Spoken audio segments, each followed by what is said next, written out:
Hello दोस्तों, welcome to my YouTube channel OS online study में आपका स्वागत है।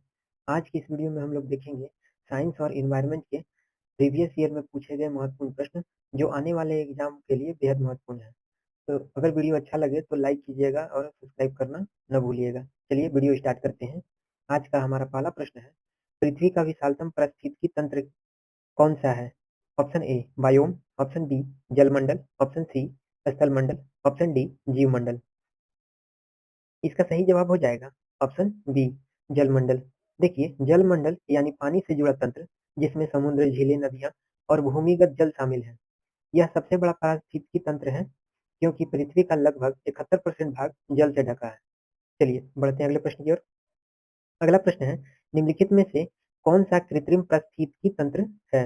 ऑप्शन ए धान का खेत, ऑप्शन बी वन, ऑप्शन सी घास का मैदान, ऑप्शन डी झील।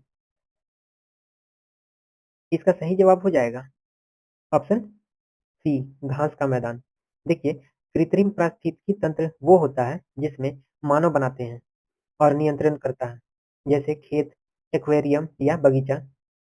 चलिए अगले बढ़ते हैं अगले प्रश्न की ओर। अगला प्रश्न है, रेड डाटा बुक में किसका विवरण दिया गया है? ऑप्शन ए केवल विलुप्त जीव जंतु, ऑप्शन बी संकटापन्न पादप और जीव जंतु, ऑप्शन सी जीवाश्म पादप, ऑप्शन डी केवल पादप। इसका सही जवाब हो जाएगा ऑप्शन बी संकटापन्न पादप और जीव जंतु के बारे में। देखिए, रेड डाटा बुक में उन प्रजातियों का रिकॉर्ड रखा जाता है जो लुप्त होने के खतरे में है ताकि उनका संरक्षण किया जा सके। चलिए बढ़ते हैं अगले प्रश्न की ओर। अगला प्रश्न है, रेड डाटा बुक उन जातियों के बारे में जानकारी देती है जो ऑप्शन ए लुप्त है, ऑप्शन बी संकटापन्न है, ऑप्शन सी खतरनाक है, ऑप्शन डी विरल है। इसका सही जवाब हो जाएगा ऑप्शन बी संकटापन्न है। देखिए, संकटापन्न यानी इंडिग्रेड, जिनका अस्तित्व खतरे में है। चलिए अगले बढ़ते हैं अगले प्रश्न की ओर। इनमें से कौन सा जैव विविधता के लिए खतरा है? ऑप्शन ए भंगुर परितंत्र जैसे मेघराव और नम भूमि, ऑप्शन बी हिमालय में अगमय आवास, ऑप्शन सी प्राकृतिक आवासों और वनस्पतियों का विनाश तथा झूम खेती, ऑप्शन डी इनमें से कोई नहीं। इसका सही जवाब हो जाएगा ऑप्शन सी प्राकृतिक आवासों और वनस्पति का विनाश तथा झूम खेती। देखिए, जब जंगल काटे जाते हैं या भूमि का अत्यधिक उपयोग होता है तो जैव विविधता घटती है। चलिए अगले प्रश्न की ओर बढ़ते हैं। अगला प्रश्न है, भारत में पारिस्थितिकी असंतुलन का प्रमुख कारण क्या है?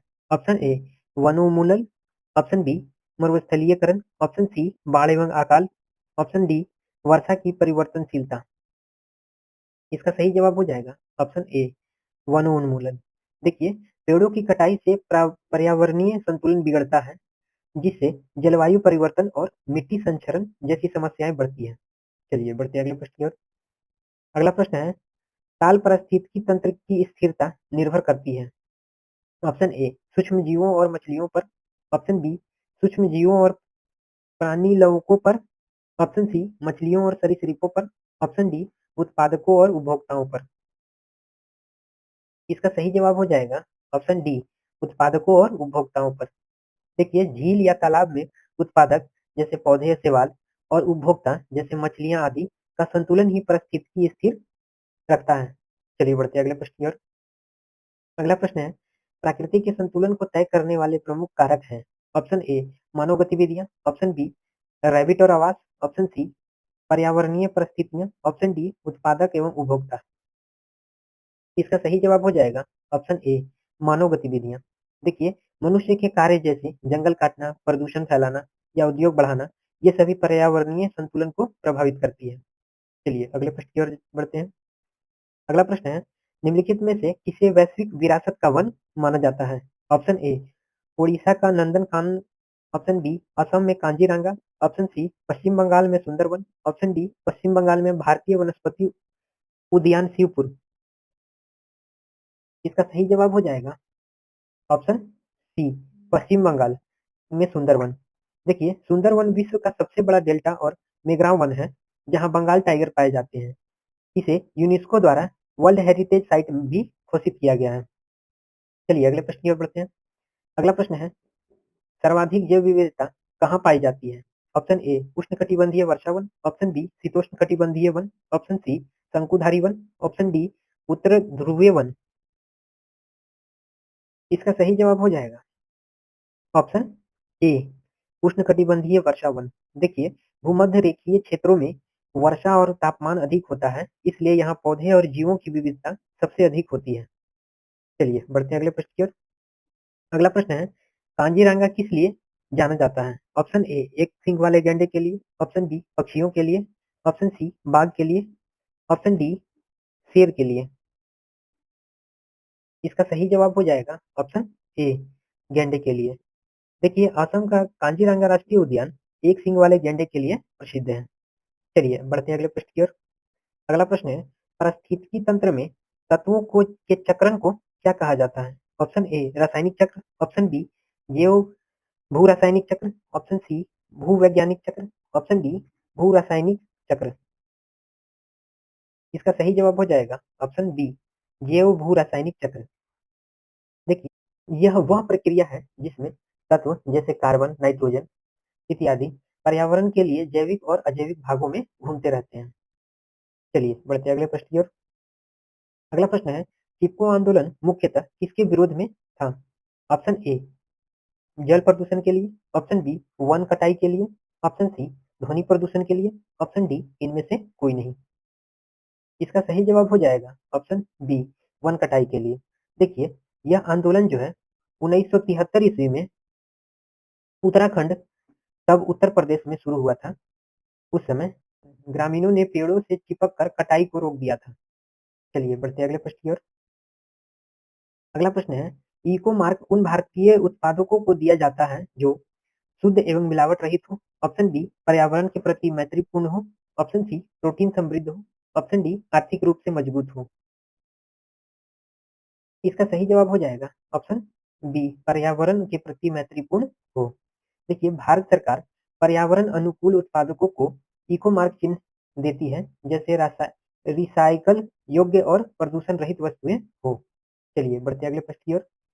अगला प्रश्न है, वातावरण में ग्रीन हाउस गैसों के बढ़ते बाहुल्य के कारण निम्नलिखित प्रभावित हुए हैं खाली स्थान के सिवाय। ऑप्शन ए भूमंडलीय गर्मी, ऑप्शन बी समताप मंडल में ओजोन परत का अवक्षय, ऑप्शन सी ऑक्सीजन का निषेचन प्रभाव, ऑप्शन डी कार्बन डाइऑक्साइड निषेचन प्रभाव।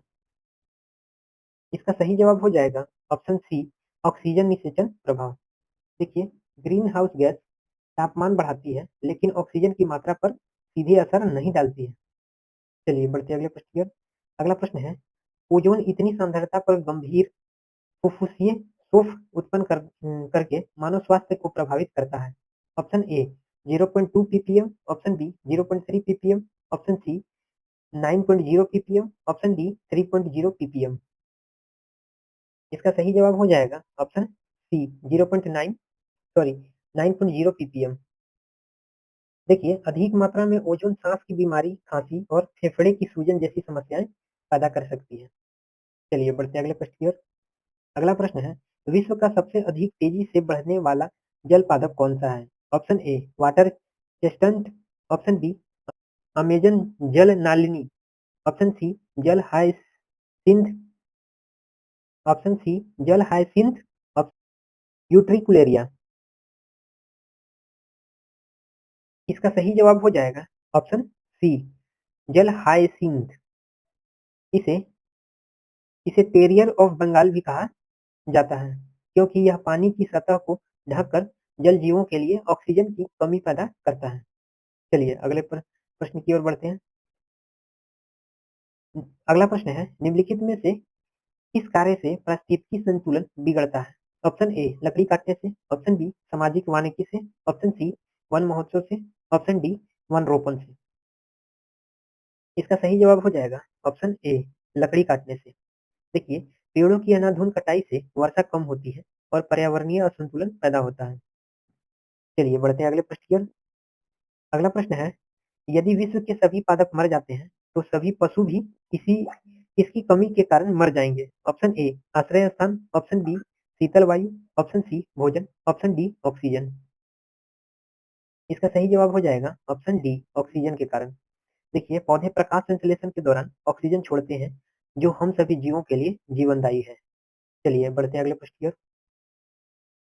अगला प्रश्न है, जब पादप विविधता को प्राकृतिक आवास में संरक्षित किया जाता है, तो इस संरक्षण को क्या कहते हैं? ऑप्शन ए स्थान रहित, ऑप्शन बी स्वस्थाने, ऑप्शन सी जीवेत, ऑप्शन डी पात्रे। इसका सही जवाब हो जाएगा ऑप्शन बी स्वस्थाने। देखिए, इसका अर्थ होता है प्रजातियों को उनके प्राकृतिक स्थान पर ही संरक्षित करना, जैसे नेशनल पार्क या अभ्यारण्य होता है। चलिए अगले प्रश्न की ओर बढ़ते हैं।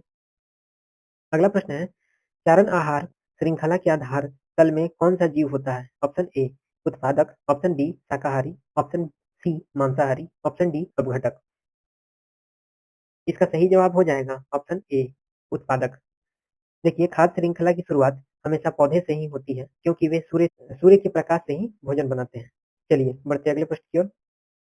अगला प्रश्न है, पर्यावरणीय आयोजन के साथ मूलतः संबंधित संगठन कौन सा है? Option A CSIR, option B NEERI, option C ICAR, option D CIFRI।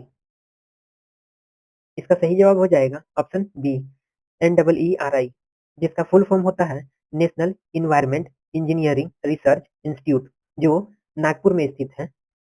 यह प्रदूषण और पर्यावरण संरक्षण पर कार्य करती है। चलिए अगले प्रश्न की ओर बढ़ते हैं। अगला प्रश्न है, मैंग्रोव वन पर वैश्विक तापमान का क्या प्रभाव होगा? ऑप्शन ए वे अधिक प्रचुरता से पैदा होंगे, ऑप्शन बी मैंग्रोव के विशाल क्षेत्र जलमग्न हो जाएंगे, ऑप्शन सी कार्बन सिंक के रूप में उनकी भूमिका अधिक महत्वपूर्ण हो जाएगी, ऑप्शन डी इनमें से कोई नहीं। इसका सही जवाब हो जाएगा ऑप्शन बी मैंग्रोव के विशाल क्षेत्र जलमग्न हो जाएंगे। देखिए, समुद्र के जल स्तर में वृद्धि से तटीय क्षेत्रों के मैंग्रोव डूब सकते हैं, जिससे पारिस्थितिकी को नुकसान होगा। चलिए अगले प्रश्न की ओर बढ़ते हैं। अगला प्रश्न है, भारत में धारणीय विकास के रूप में विद्युत उत्पादन का सबसे अच्छा स्रोत कौन सा है? ऑप्शन ए कोयला, ऑप्शन बी खनिज तेल व गैस, ऑप्शन सी जल विद्युत, ऑप्शन डी परमाणु ऊर्जा। इसका सही जवाब हो जाएगा ऑप्शन सी जल विद्युत। देखिए, जल विद्युत प्रदूषण रहित और नवीकरणीय ऊर्जा का स्रोत है। यही अस्थायी विकास के सिद्धांत पर आधारित है। चलिए अगले प्रश्न की ओर बढ़ते हैं।